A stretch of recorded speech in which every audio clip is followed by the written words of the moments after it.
કેમ છો વિદ્યાર્થી મિત્રો? આગળના લેક્ચરમાં આપણે સમઘટકતા વિશેનો અભ્યાસ કરતા હતા. તેમાં શૃંખલા સમઘટકતા અને સ્થાન સમઘટકતા આ બે કમ્પ્લીટ કરી છે. ત્યાંથી આપણે આગળ વધીએ. તેના પછીની જે સમઘટકતા છે તે છે ક્રિયાશીલ સમૂહ સમઘટકતા. તેના પછીની આપણે સમઘટકતા જોઈએ તો આવશે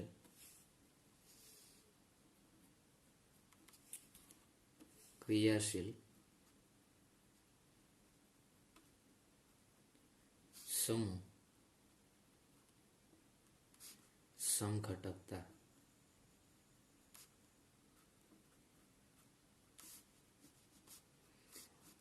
ક્રિયાશીલ સમૂહ સમઘટકતા કોને કહેશું? તો પહેલો પોઈન્ટ આપણે એમ કહીએ કે અણુસૂત્ર જેના કેવા હોય? સમાન હોય. અણુસૂત્ર કેવા હશે? સમાન. અણુસૂત્ર સમાન. બીજો પોઈન્ટ, તેના બંધારણીય સૂત્રો જુદા હોય. અણુસૂત્ર સમાન, આ બે પોઈન્ટ તો આવવાના છે. બંધારણીય સૂત્ર કેવા હશે? તો કે અલગ અલગ અથવા તો જુદા હોય. અને સાથે સાથે એક નવો પોઈન્ટ પણ આવશે, ક્રિયાશીલ સમૂહ છે માટે ક્રિયાશીલ સમૂહ પણ કેવા હશે? જુદા જુદા હોય. ક્રિયાશીલ સમૂહ જુદા.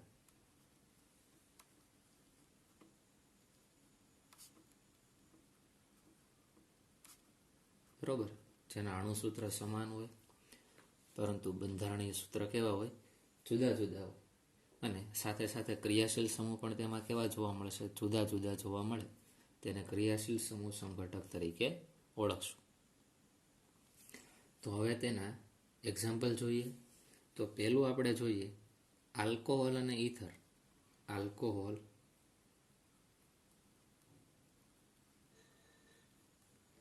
અને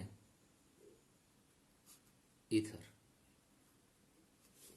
આ બંને છે એ એકબીજાના ક્રિયાશીલ સમૂહ સમઘટકો બની શકે. કઈ રીતે? એક આપણે અણુસૂત્ર લખીએ C2H6O. C2H6O. બરોબર. આ અણુસૂત્ર ઉપરથી આપણે બે તેના બંધારણ બનાવવાના છે, પણ બંને બંધારણમાં ક્રિયાશીલ સમૂહ અલગ અલગ આવવા જોઈએ. એકમાં ક્રિયાશીલ સમૂહ આલ્કોહોલ આવવો જોઈએ અને બીજામાં ક્રિયાશીલ સમૂહ કયો આવવો જોઈએ? ઈથર આવવો જોઈએ. તો આપણે લખીએ, જો કાર્બનની સંખ્યા કેટલી છે? એક બંધારણ આ સાઈડ બનાવીએ. બે કાર્બનની સંખ્યા છે તો લખીએ આ પહેલો કાર્બન અને આ બીજો કાર્બન. બરોબર. શું બનાવવું છે? આલ્કોહોલ. આલ્કોહોલ એટલે આપણે શું લખીએ? જેમાં ક્રિયાશીલ સમૂહ કયો હોય? OH હોય. તેને આપણે શું કહીએ છીએ? આલ્કોહોલ. હવે આપણે અહીંયા હાઇડ્રોજનની સંખ્યા મૂકી દઈએ. કાર્બન છે તેની એક સંયોજકતા પૂરી છે, 3 સંયોજકતા બાકી, તો અહીંયા 3 હાઇડ્રોજન આવશે. અહીંયા કાર્બનની 2 સંયોજકતા બાકી એટલે અહીંયા 2 હાઇડ્રોજન આવશે. એટલે ટોટલ જુઓ તમે, કાર્બનની સંખ્યા 2 થઈ ગઈ તો કે હા. હાઇડ્રોજનની સંખ્યા 3 ને 2 5 ને 1 6 તો હા હાઇડ્રોજન 6 થઈ ગયા. ઓક્સિજનની સંખ્યા કેટલી થઈ ગઈ? 1. બરોબર. આને આપણે શું કહીએ છીએ? 2 કાર્બન વાળો આલ્કોહોલ છે એટલે ઈથ પ્લસ ઓલ એટલે ઇથેનોલ. બરોબર. અને આપણે શું બોલીએ છીએ? ઇથેનોલ. હવે બીજું એક્ઝામ્પલ જોઈએ, પણ આમાં ક્રિયાશીલ સમૂહ આપણે કયો લેવાનો છે? તો કે ઈથર ક્રિયાશીલ સમૂહ લેવાનો છે. ઈથર ક્રિયાશીલ સમૂહ કોને કહેવાય? તો કે ઓક્સિજન અને તેની આ 2 સંયોજકતા આ રીતે જોડાયેલી હોય. આને આપણે ઈથર ક્રિયાશીલ સમૂહ કહીએ છીએ. તો અહીંયા પણ આપણે કાર્બન મૂકી દઈએ અને એક અહીંયા કાર્બન મૂકી દઈએ અને તેની સાથે હાઇડ્રોજન મૂકી દઈએ. અહીંયા કેટલા હાઇડ્રોજન આવશે? 3. અને અહીંયા પણ કેટલા આવશે? 3 હાઇડ્રોજન આવશે. તો જુઓ તો આ જે આપણે બંધારણ બનાવ્યું ઈથરનું, તેમાં જો કાર્બનની સંખ્યા કેટલી? તો કે 1 અને આ 2. હાઇડ્રોજનની સંખ્યા કેટલી? 6. 3 ને 3 6. ઓક્સિજનની સંખ્યા કેટલી? 1. તો આનું નામ થાય મિથોક્સી મિથેન. શું બોલશો તમે? Alkoxy alkane. આપણે ઈથરના IUPAC નામકરણ જોતા હતા ત્યારે એક આપણે કોષ્ટક બનાવ્યો હતો, તેમાં પૂર્વક અને પ્રત્યય લખ્યા હતા. તેમાં તમે ચેક કરી લેજો. ઈથરના નામકરણ થાય કઈ રીતે? તો કે મિથોક્સી અથવા તો આલ્કોક્સી આલ્કેન પ્રમાણે. કયા પ્રમાણે થાય? આલ્કોક્સી આલ્કેન પ્રમાણે. માટે આનું નામ થાય, જો મિથેન છે અને ઓક્સિજન સાથે જોડાયેલો છે એટલે મિથોક્સી બોલે. શું બોલાય? મિથોક્સી. અને અહીંયા CH3 એટલે શું બોલશો? તો કે મિથેન. આને શું કહી દીધું? Methoxy methane. તો આ રીતે તમે જોઈ શકો છો બંનેના અણુસૂત્ર તો સમાન જ છે. જો C2H6O, પણ બંનેના તમે બંધારણીય સૂત્ર જોશો તો અલગ જોવા મળશે, અને સાથે સાથે એક બંધારણ છે તેમાં ક્રિયાશીલ સમૂહ છે એ આલ્કોહોલ છે, જ્યારે બીજું બંધારણ છે તેમાં ક્રિયાશીલ સમૂહ છે એ ઇથર છે. તો બંને ફરક આવ્યા, બરાબર. તો આ રીતે તમે ક્રિયાશીલ સમૂહ સમઘટકો લખી શકો. બીજું આપણે જોઈએ, જો બીજા તમને કેમાં જોવા મળશે, એક તો આલ્કોહોલ અને ઇથર છે એ બંને એકબીજાના ક્રિયાશીલ સમૂહ સમઘટકો છે, બરાબર. બીજા છે આલ્ડીહાઇડ, કીટોન અને, બરાબર, આલ્ડીહાઇડ અને કીટોન. તો એ પણ આપણે જોઈએ. આલ્ડીહાઇડ અને કીટોન આ પણ એકબીજાના શું થશે, તો કે ક્રિયાશીલ સમૂહ સમઘટકો બનવાના છે, બરાબર. હજી એક આપણે લેવો હોય તો લઈ લઈએ આલ્ડીહાઇડ, કીટોન અને સાથે સાથે લઈએ એલાઇલ આલ્કોહોલ. એલાઇલ આલ્કોહોલ. એલાઇલિક આલ્કોહોલ કોને કહેવાય? તો આગળ આપણે જોઈ ગયા કે કાર્બન કાર્બન વચ્ચે ડબલ બોન્ડ હોય, બરાબર. તેની સાથે જે કાર્બન જોડાયેલો છે ને ઓઇલ સમૂહ સાથે જોડાયેલો હોય તો તેને તમે શું કહેશો? એલાઇલિક આલ્કોહોલ કહેશો. તો આપણે તેનું એક અણુસૂત્ર લખીએ. કાર્બનની સંખ્યા 3, હાઇડ્રોજનની સંખ્યા 6 અને એક ઓક્સિજન છે.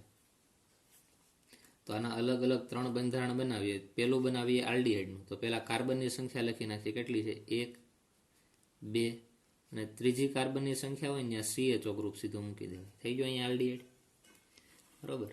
આ રીતે તમે મૂકી દો તો આ પહેલા આલ્ડીહાઇડ થઈ ગયો. હાઇડ્રોજનની સંખ્યા જોઈએ. અહીંયા કેટલા હાઇડ્રોજન આવશે? 3. અહીંયા કેટલા હાઇડ્રોજન આવશે? 2. પછી બીજું એક્ઝામ્પલ આપણે જોઈએ. આમાં બીજું એક્ઝામ્પલ શું આવશે? તો કે કીટોન. કીટોન એટલે શું? તો કે કાર્બન સાથે ડબલ બોન્ડથી શું જોડાયેલું હોય? ઓક્સિજન જોડાયેલું હોય અને આ બે સંયોજકતા ખાલી હોય તેને આપણે કીટોન કહીએ છીએ. હવે કાર્બનની સંખ્યા મૂકવાની રહે. અહીંયા 3 કાર્બન છે, એમાંથી એક કાર્બન તો તમે લઈ લીધો. આ બીજો કાર્બન અને આ ત્રીજો કાર્બન. હાઇડ્રોજનની સંખ્યા મૂકી દો. હાઇડ્રોજન અહીંયા 3 આવશે, 3 હાઇડ્રોજન અહીંયા આવશે. ત્રીજું આપણે જોઈએ એલાઇલ આલ્કોહોલ. એલાઇલ આલ્કોહોલ એટલે શું? તમે એમ કહી શકો કે OH સમૂહ ધરાવતો જે કાર્બન છે, બરાબર, તે દ્વિબંધ ધરાવતા કાર્બન સાથે જોડાયેલો હોય તેને એલાઇલ આલ્કોહોલ કહેવાય. તો જો કાર્બનની સંખ્યા 3 છે તો અહીંયા 3 મૂકી દીધી.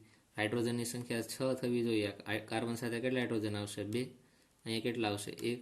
અને અહીંયા કેટલા આવશે? 2. હાઇડ્રોજનની સંખ્યા ગણો તો 2, 3, 4, 5 અને 6. અહીંયા ડબલ બોન્ડ છે ને, બરાબર. એટલે 2 સંયોજકતા પૂરી છે. બાકીને જે સંયોજકતા વધે એ તમારે હાઇડ્રોજન દ્વારા સંતોષવાની હોય. તો આ રીતે તમે જોશો કે એક તમને આ આલ્ડીહાઇડ મળ્યો, આ કીટોન મળ્યો અને આ એલાઇલ આલ્કોહોલ મળ્યો. આમ આ 3 એ એકબીજાના ક્રિયાશીલ સમૂહ સમઘટકો છે કે જેમાં તેના અણુસૂત્ર જોઈ શકો છો. 3ના અણુસૂત્ર એક જ છે, C3H6, બરાબર. તો આ રીતે તમે તેના ક્રિયાશીલ સમૂહ સમઘટકો સમજી શકો. તેના પછી બીજું એક્ઝામ્પલ જોઈએ. કયા ક્રિયાશીલ સમૂહો એ એકબીજાના ક્રિયાશીલ સમૂહ સમઘટક છે એ આપણે જોઈએ છીએ. ત્રીજું આપણે જોઈએ. એક લેશું આપણે એસિડ. એસિડ એટલે શું હતું? કે કાર્બોક્સિલિક એસિડની વાત છે. બીજું છે એસ્ટર. પછી તો કે હાઇડ્રોક્સી. એટલે કે જેમાં OH ગ્રુપ આવેલો હોય ને તેને આપણે શું કહીએ છીએ? હાઇડ્રોક્સી, બરાબર. OH ગ્રુપ હશે. બીજું તો કે કાર્બોનિલ સંયોજન અને કાર્બોનિલ સંયોજન. તો અણુસૂત્ર આપણે લખીએ. જો કાર્બનની સંખ્યા છે 3, હાઇડ્રોજનની સંખ્યા છે 6 અને ઓક્સિજન કે જેની સંખ્યા છે 2. તો પેલું આપણે બંધારણ બનાવીએ. જો પેલા એસિડ બનાવીએ. કેટલા? 3 કાર્બન વાળો એસિડ છે. 1 કાર્બન, 2 કાર્બન અને ત્રીજો કાર્બન હશે ને એસિડનો આપણે લઈ લઈએ એટલે C ડબલ વચ્ચે અહીંયા મૂકી દઈએ. તો હવે હાઇડ્રોજન મૂકવાના રહે ને. અહીંયા કેટલા હાઇડ્રોજન આવશે? તો કે 3 અને અહીંયા કેટલા હાઇડ્રોજન આવશે? 2. તો કાર્બનની સંખ્યા ગણો 1, 2 અને 3. 3 કાર્બન થઈ ગયા. હાઇડ્રોજનની સંખ્યા ગણો 3 ને 2, 5 ને 1, 6. ઓક્સિજનની સંખ્યા 2 છે, બરાબર. એટલે આ એસિડ થઈ ગયો.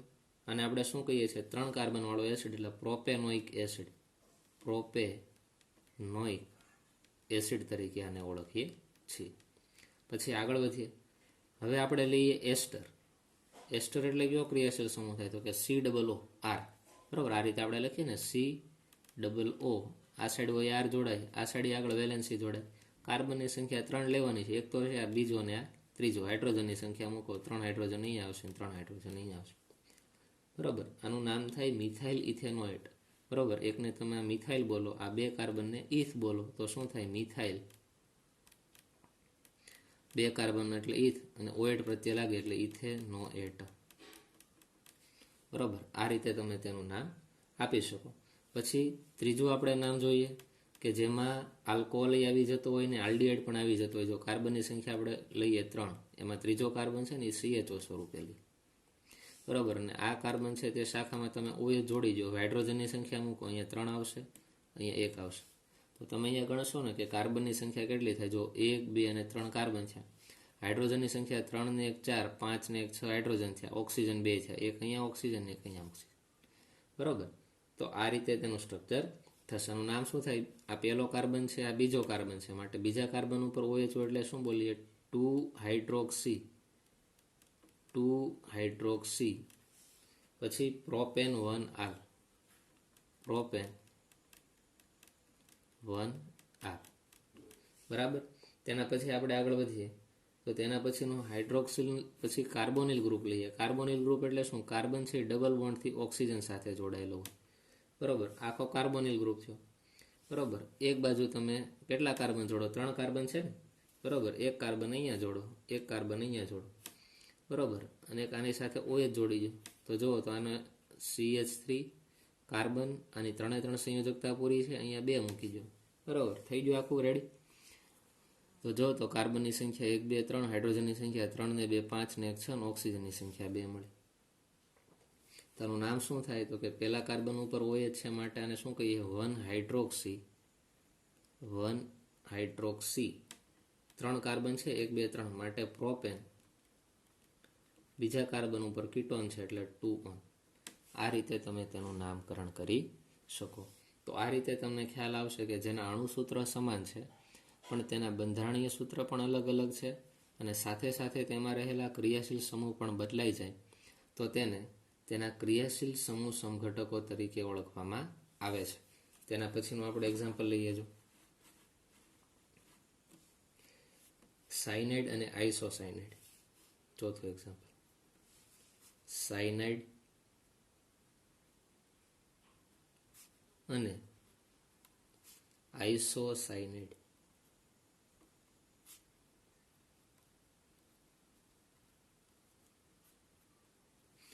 બરાબર, અણુસૂત્ર આપણે લખીએ, 2 કાર્બન છે, 3 હાઇડ્રોજન છે, અને તેની સાથે એક નાઇટ્રોજન છે. સાયનાઇડ એટલે આપણે શું લખીએ, CN. તો કાર્બનની સંખ્યા કેટલી છે, 2. તો પહેલો કાર્બન અને બીજો કાર્બન હોય ને એમાં CN ગ્રુપ આવે એટલે સાયનાઇડ થઈ ગયું. આઇસોસાયનાઇડમાં શું હોય, તો કે નાઇટ્રોજન પહેલાં આવે પછી કાર્બન આવે, આને આપણે શું બોલીએ છીએ, આઇસોસાયનાઇડ. અહીંયા તમે હાઇડ્રોજન મૂકી દો, 3 હાઇડ્રોજન અહીંયા આવશે, કેટલા અહીંયા હાઇડ્રોજન આવશે, 3. બરાબર, તો આ સાયનાઇડ છે, આ આઇસોસાયનાઇડ છે. તો નામ લખીએ તો 1 કાર્બન અને અહીંયા CN છે એટલે સાયનાઇડ, એટલે આનું નામ શું થાય, મિથાઇલ સાયનાઇડ. આનું નામ શું થશે, મિથાઇલ આઇસોસાયનાઇડ.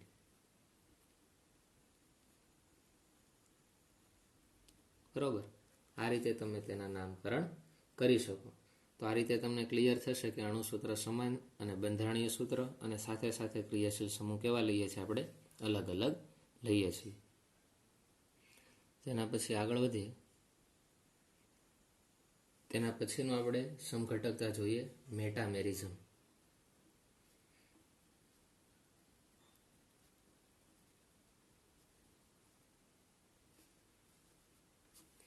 મેટામેરિઝમમાં શું આવશે, તો જોઈએ કે જેના અણુસૂત્ર સમાન હોય. શું હશે, અણુસૂત્ર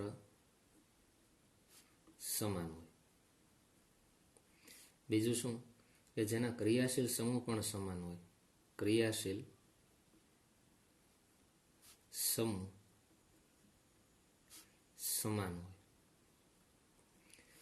બીજું તો કે જેના બંધારણીય સૂત્ર જુદા હોય, બંધારણીય સૂત્ર જુદા હોય અને તેની સાથે જે ક્રિયાશીલ સમૂહ છે તેમાં જોડાયેલા આલ્કાઇલ શૃંખલા જુદી જુદી હોય. ક્રિયાશીલ સમૂહ સાથે જોડાયેલ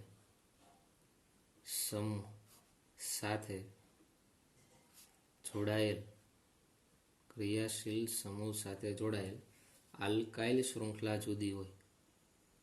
આલ્કાઇલ શૃંખલા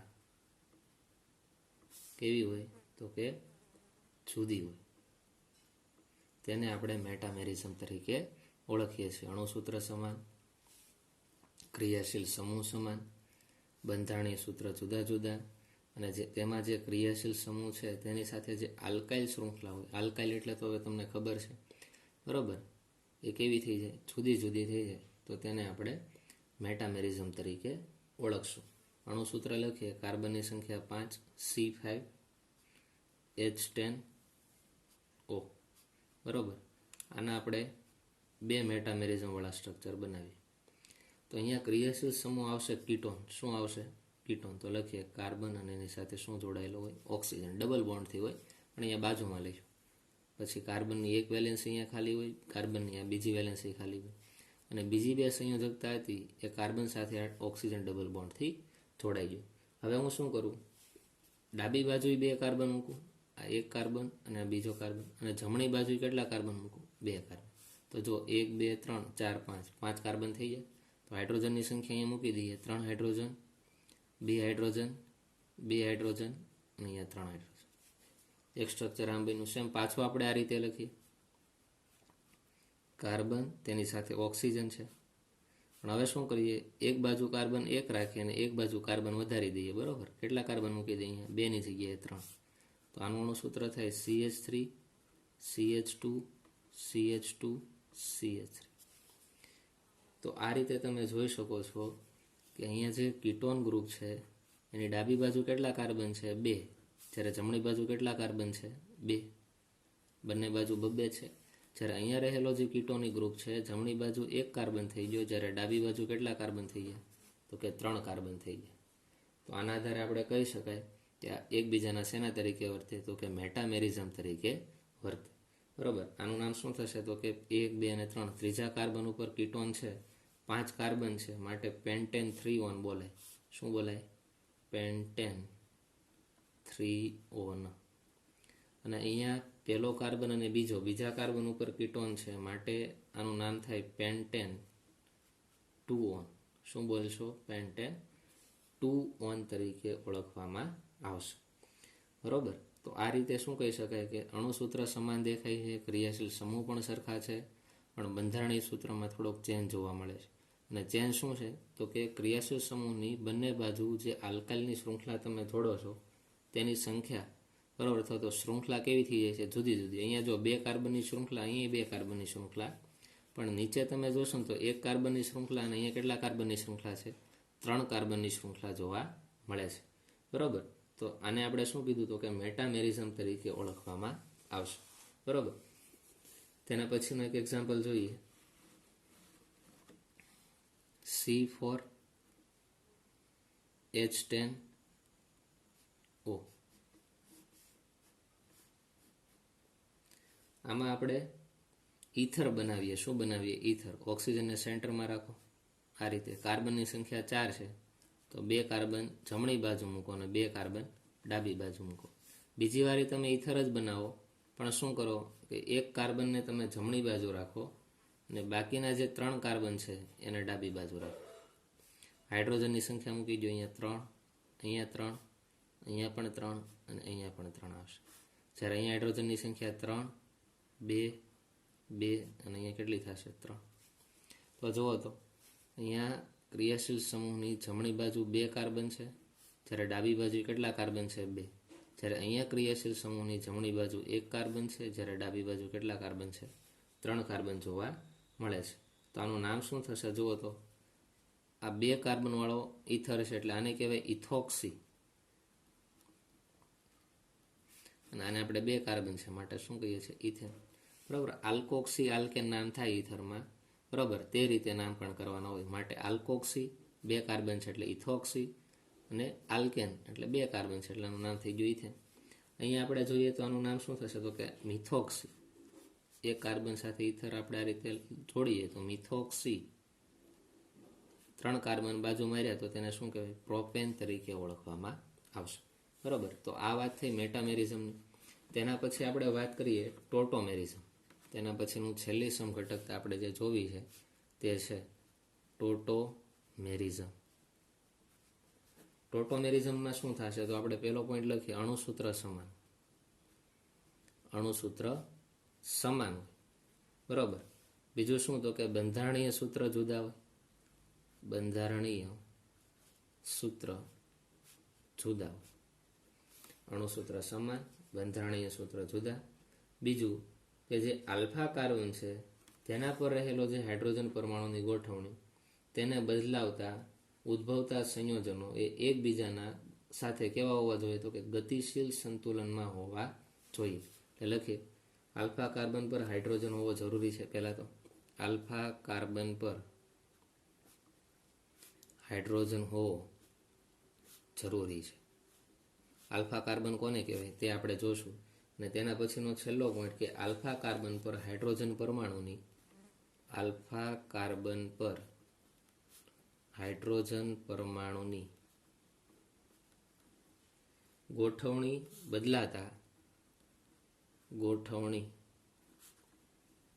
બદલાતા ઉદ્ભવતા